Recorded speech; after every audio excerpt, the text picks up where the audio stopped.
नमस्कार, मैं हूं कनुप्रिया सत्तन और आप देख रहे हैं खबर 100 न्यूज। आइए नजर डालते हैं आज की कुछ खास खबरों पर, लेकिन उससे पहले एक नजर आज की हेडलाइंस की ओर। मध्य प्रदेश सीएम शिवराज सिंह चौहान का इंदौर दौरा, सीएम ने की कोरोना की समीक्षा बैठक, कोविड प्रोटोकॉल का किया पालन। इंदौर में महिला पुलिस निभा रही दोहरी भूमिका, ड्यूटी के साथ परिवार की जिम्मेदारी निभाना एक बड़ी चुनौती। जनता कर्फ्यू से गरीब तबका परेशान, गरीब पर गहराया रोजगार का संकट, पुलिस विभाग ने बढ़ाए मदद के हाथ।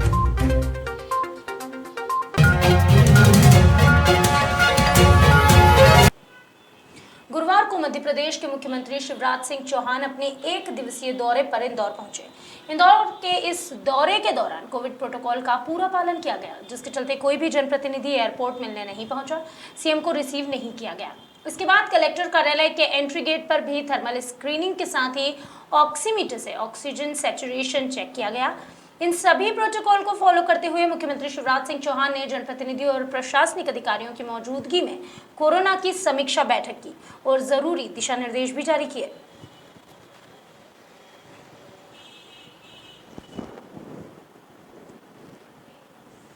इस वक्त कोरोना संक्रमण के चलते जनता कर्फ्यू लगा हुआ है और इंदौर पुलिस कठिन ड्यूटी को अंजाम दे रही है, चाहे लॉ एंड ऑर्डर का पालन कराना हो या फिर जनता कर्फ्यू का। इंदौर पुलिस हर एक जवान अपनी क्षमता से अधिक कार्य कर रहा है।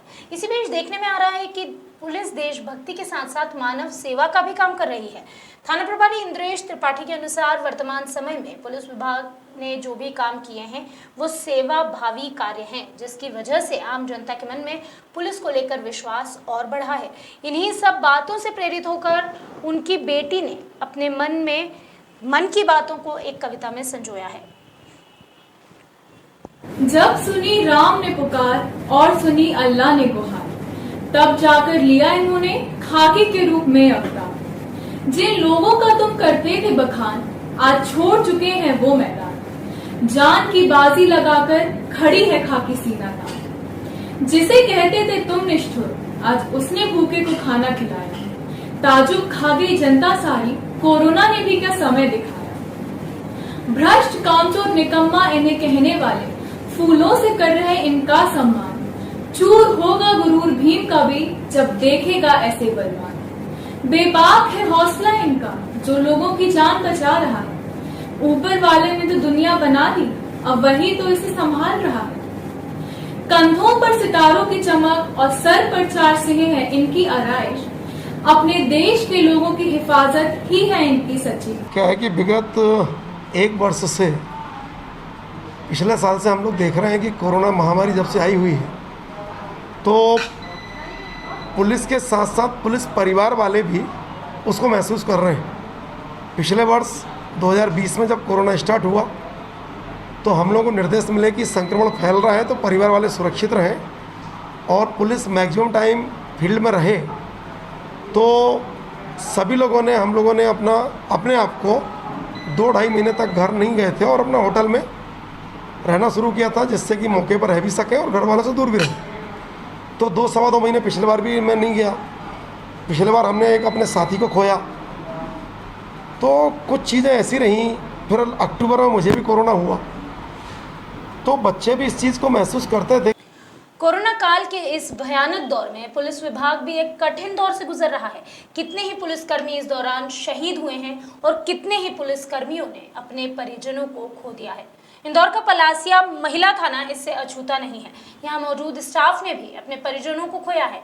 ऐसे में पूरा स्टाफ एक परिवार की तरह एक दूसरे की मदद कर रहा है।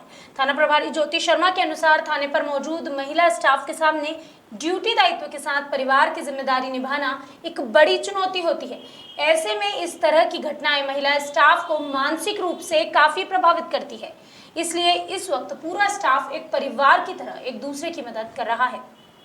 की बात है, अब चूँकि जॉब भी करना है और आज के समय में बहुत ज़्यादा ज़रूरी है और घर में चूँकि इस कारण से मेड्स भी अभी बंद हो गई हैं, तो सुबह के समय वो फटाफट निपटाते हैं और उसके बाद थाने आते हैं। थाने में जो प्रॉब्लम्स हैं लोगों की वो ज़रिए फ़ोन या कोई आता है तो वैसे सॉल्व करने की कोशिश करते हैं। जैसा भी हो, मेरा यही विचार है कि हम चाहे छोटी या बड़ी मदद तो मदद होती है, अगर हम पहल करें और उसकी प्रॉब्लम को उसकी सॉल्व कर सकें, उसकी किसी भी तरीके से हेल्प कर सकें, तो इससे बढ़िया, इससे सुकून। कोरोना काल में लगाए गए जनता कर्फ्यू के कारण गरीब तबके के लोगों के लिए रोजगार की समस्या खड़ी हो गई है। ऐसे में सोशल मीडिया पर एक वीडियो वायरल हुआ जिसमें 2 छोटे छोटे बच्चे फल बेचते हुए दिखाई दे रहे हैं। जब ये वीडियो पुलिस के आला अधिकारियों तक पहुंचा तो उन्होंने तत्काल आरआई जय सिंह तोमर को उन बच्चों की मदद करने को कहा। इसके बाद आरआई मौके पर पहुंचे और वीडियो में दिखे बच्चों के पिता से उन्होंने चर्चा भी की। तभी बच्चों के पिता ने बताया कि वह पहले सर्विस सेंटर में काम करते थे, लेकिन लॉकडाउन लगने से रोजगार छिन गया और अब सड़क पर बैठकर फल बेच रहे हैं। जी, आपकी कहाँ पर दुकान लगती है और आप क्या करते हैं आप? इधर लगाता हूँ, बच्चे उधर लगाता है। हाँ। तो बच्चे क्या है ना, सुबह सुबह आधे 1 घंटे लगाता है। हाँ। सामने खेलने जाती है। हाँ। तो वो बैठ गई थी। अच्छा। मुझे मंगा दिया। फिर मैं ऐसे खाना खाने गया था, उसको बिठा देता सामने। अच्छा। मैं आ रहा है पानी पी के बाथरूम करके कि मैं बैठ जाऊँगा। हाँ। कि इधर का माल छोड़ के मैं उधर बैठ जाता। आरआई जय सिंह तोमर के अनुसार नगर निगम ने उक्त स्थान पर फल बेचने से मना किया था, जिसके चलते सारे फल खरीदकर बच्चों के पिता की आर्थिक मदद भी की गई है। हमारे द्वारा उनसे पूछा गया कि आपकी कोई और ज़रूरत हो तो बताइएगा। तो उसके द्वारा हमें बताया गया कि आप अगर मुझे एक हट ठेला दिलवा देंगे तो मेरी मदद हो जाएगी, मेरा धंधा अच्छे से चलने लगेगा। तो हमने उनको एक हाथ ठेला दिलवाया है, साथ ही साथ उनको 1 माह के लिए राशन दिलवाया है और उनको नगर निगम और शासन द्वारा जो निर्धारित गाइडलाइंस हैं उसी के तहत वो ठेला वगैरह लगाने की समझाइश दी गई है। जब उनके बच्चे से पूछा गया कि भाई आप क्यों यहाँ पर बैठे हैं पिताजी के साथ में, तो उसके द्वारा हमें बताया गया कि सर वो मेरा टीवी वगैरह नहीं चलता है, रिचार्ज नहीं है उसमें, तो मैं घर पे कुछ रहता नहीं तो बाहर आकर के बैठ जाता हूँ। तो उनके टीवी वगैरह को भी रिचार्ज कर दिया गया है, पूरी फैमिली खुश है। कुछ वक्त पहले इंदौर के राजेंद्र नगर थाना क्षेत्र में एक कॉलेज से 50 सीलिंग फैन और एक एलईडी चोरी हुई थी। इसकी शिकायत कॉलेज प्रबंधन ने राजेंद्र नगर थाने पर की थी। अब इस मामले में जांच पड़ताल करते हुए पुलिस ने 2 आरोपी दिनेश और विशाल को पकड़ लिया है। वहीं आरोपियों ने भी कॉलेज में चोरी करना कबूल कर लिया है। पुलिस ने आरोपियों के पास से 12 सीलिंग फैन और एक एलईडी जब्त की है। हालांकि मामले में एक आरोपी अभी फरार है, जिसकी तलाश जारी है। ये 18 तारीख को राजेंद्र नगर थाना क्षेत्र में रिपोर्ट प्राप्त हुई थी कि पॉलिटेक्निक जो कॉलेज है वहाँ से रिपोर्ट आई थी कि पिछले कुछ दिनों में वहाँ से सीलिंग फैंस 50 सीलिंग फैन एक एलईडी चोरी हो गए हैं और इस आवेदन पे तत्काल अपराध पंजीबद्ध किया गया और विवेचना की गई। जो जैसा कि घटनास्थल पे देखा गया कि पीछे तरफ एक होल है जहाँ से अपराधी के आने की संभावना थी, उसी आधार पे पुलिस ने विवेचना की। तो पीछे जो कॉलोनी लगी हुई है वहाँ से इनपुट मिला तो 2 आरोपी गिरफ्तार कर लिए गए हैं। दिनेश जटा और विशाल को गिरफ्तार कर लिया गया है और दिनेश टकलगा के एक आरोपी अभी फरार है। इसमें 12 सीलिंग फैन और एलईडी जब्त हो गए हैं। 6 सीलिंग फैन और धार जिले की बदनावर तहसील में भैंसोला संकुल है। यहाँ शिक्षक बद्रीलाल चौहान का कोरोना से निधन हो गया।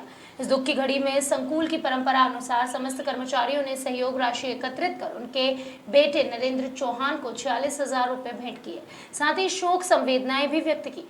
इस मौके पर प्रभारी प्राचार्य मोहनलाल काग, कार्यालय प्रभारी प्रवीण चुंडावत सहित कई प्रबुद्धजन मौजूद रहे।